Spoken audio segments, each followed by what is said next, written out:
Salut à tous, comment allez-vous? On se retrouve pour une nouvelle vidéo. Cette fois-ci, je suis à la maison. Je vous fais une petite intro, tout simplement parce qu'on va partir sur un petit zapping. Ça fait longtemps que j'en avais pas fait. Je sais que vous aimez beaucoup, c'est très dynamique et vous avez beaucoup kiffé les précédents. Donc du coup, je vais recommencer ça avec différents clips de différentes périodes dans l'année. Notamment un dernier où je suis reparti là où il y avait les crapauds morts et vous allez voir ce qui s'est passé. Merci à tous d'être toujours présents et à me soutenir. N'oubliez pas le petit like, le petit partage et surtout le petit commentaire. Je me ferai un grand plaisir de vous répondre. Et si vous avez la solution pour les crapauds, dites-le moi.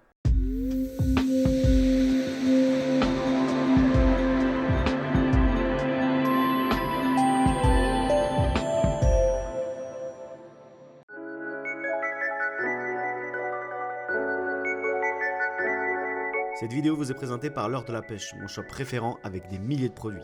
Et pour tous vos achats, n'oubliez pas le code promo Aminiac. Salut à tous, comment allez-vous? On se retrouve pour une nouvelle vidéo. Cette fois-ci, je suis parti pêcher au cou, vous vous souvenez, là où j'avais fait justement de la perche dans un tout petit étang où il y avait des grenouilles mortes. Mais là, ce que je constate, c'est encore des grenouilles mortes. Et franchement, je ne comprends pas pourquoi. Il y a ce même phénomène qui arrive au même moment de l'année. Parce que je suis déjà venu dans d'autres périodes et en fait il n'y a jamais eu ce problème là. Et à chaque fois que je viens, quand c'est l'hiver qui fait très froid, eh ben, il y a encore des grenouilles qui sont mortes par terre. Tu dis quoi? Poisson. Poisson, poisson. Petit brochet. Petite zizinette. Ouais. Oh, la flûtelle par contre.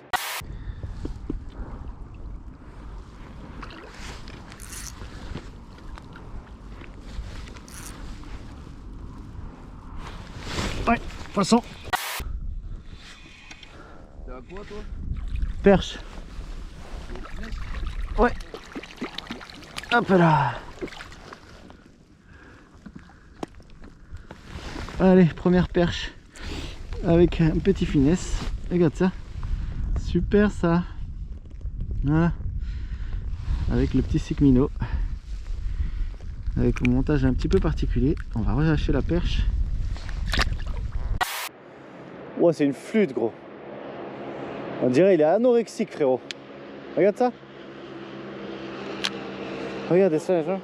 Anorexique le petit poisson. Il est piqué mais juste vraiment sur la bordure hein. Et voilà, il s'est décroché, parfait. Nickel. Bon, eh ben, il a tapé sur le petit Roach Pulse Tail, coloris tigre de feu. C'est un montage avec une tête plombée à darté, avec des petites ailettes sur les côtés, qui permet d'avoir une amplitude plus importante. Ah, on la voit descendre, regardez. Elle est là. Alors je me demande bien pourquoi. Beaucoup vous m'avez dit que c'était une maladie, d'autres des animaux, etc. Mais attends, pourquoi les animaux viendraient vraiment à cette période même précise? Il y a quelque chose qui ne va pas. C'est fou, il y a des bouts de pattes partout. Elles sont éclatées. Je vais vous montrer ça, mais c'est dingue. Franchement, je ne comprends pas. Là, il y a quelque chose qui m'échappe là. Parce que toujours au même moment de l'année, c'est toujours la même chose. Grenouilles éclatées, comme ça. Là, les gars, il va falloir apporter une solution parce que je ne comprends pas du tout. C'est comme si après leur reproduction, si à la reproduction en ce moment, eh bien, paf, elles éclataient, tu vois. Parce que je vois des poches d'œufs comme ça à droite à gauche disséminées. Donc très certainement, c'est peut-être ça. Alors je me trompe peut-être, mais bon, c'est mon hypothèse.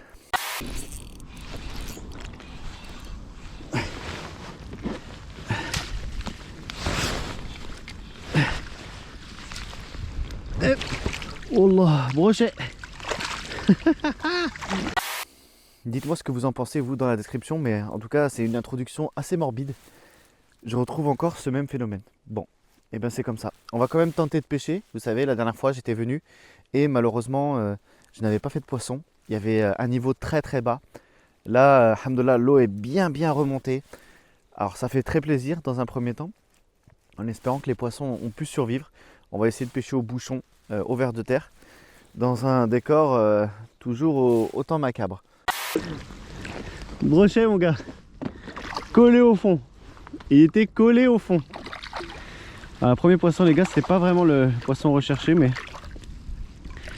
voilà, on a fait un petit brochette. Un petit brochette. Salut, tu fais plaisir toi. Ah c'est bon, voilà, premier brochet. Un petit brocheton qui va repartir. Alors, yes, donc pas de problème de décompression hein, pour les poissons, pour les cendres, pour les brochets pardon. Pas comme les perches et les cendres. Donc là je l'ai pris dans 7 mètres. Dans 7 mètres. Alors qu'est-ce qui s'est passé? C'est l'occasion pour moi de vous lancer un petit sujet. Vous pourrez y répondre dans l'espace commentaire en vous respectant bien évidemment. Chacun a le droit d'avoir son opinion. Sur le fait de pêcher dans les plans d'eau privés le brochet pendant la fermeture. Alors il y en a qui sont pour, il y en a qui sont contre, il y en a qui s'en foutent. Moi je suis du principe où je m'en fous en fait, clairement. C'est-à-dire que tu le fasses ou que tu le fasses pas, pour moi ça ne dérangera pas les brochets. En fait, si moi ma façon de voir, hein, l'interdiction de la pêche du brochet ou la fermeture, ça a été fait pour ne pas prélever le brochet pendant la fermeture. C'est-à-dire ne pas le prélever quand il est en période de reproduction. Or, nous pratiquons le no-kill ou la pêche raisonnée. Donc logiquement, on ne prélève pas le poisson, on le remet à l'eau. Maintenant, ce qu'il faut savoir, est-ce que les brochets s'alimentent et mordent au leurre durant cette période où ils sont en état de reproduction. Un temps qui va durer à peu près 1 mois, selon les périodes, selon les secteurs. Moi je dis non, parce qu'avec l'expérience, le peu d'expérience que j'ai eu, j'ai pu remarquer que pour déclencher un poisson qui est en reproduction, c'est très difficile, et c'est même quasi impossible, à part les petits mâles qui sont à l'écart de la femelle, où vous pouvez jouer sur la concurrence je sais pas, sexuelle, si on peut dire ça, sur la concurrence, le fait de vouloir se reproduire avec un leurre imitant justement un brochet. Ça oui, potentiellement tu peux le faire, mais j'ai vu de mes propres yeux un accouplement avec la grosse femelle et 5-6 mâles qui tournaient autour, qui se frottaient autour. Honnêtement, tu peux toujours essayer de lancer quoi que ce soit, ils s'en foutent, mais d'une force mais royale. Alors maintenant, on va dire, oui, mais tu vas les déranger, ils ont les œufs, ils ont la laitance. Mais c'est pas à partir du 31 janvier qu'ils ont les œufs et la laitance. Ils ont les œufs et la laitance bien avant. D'accord? Quand on dit que les brochets sont gras, ça ne veut pas forcément dire qu'ils ont pris du gras. Ça veut aussi dire qu'ils sont pleins de laitance ou pleins d'œufs. Tu vois? Donc, je pense pas que ça dérange. Il y a dans certains pays, dans beaucoup de pays d'ailleurs, la pêche du brochet reste ouverte tout le temps. Et il y a énormément de brochets. Donc, est-ce que c'est pas un signe du fait que cette interdiction ou cette loi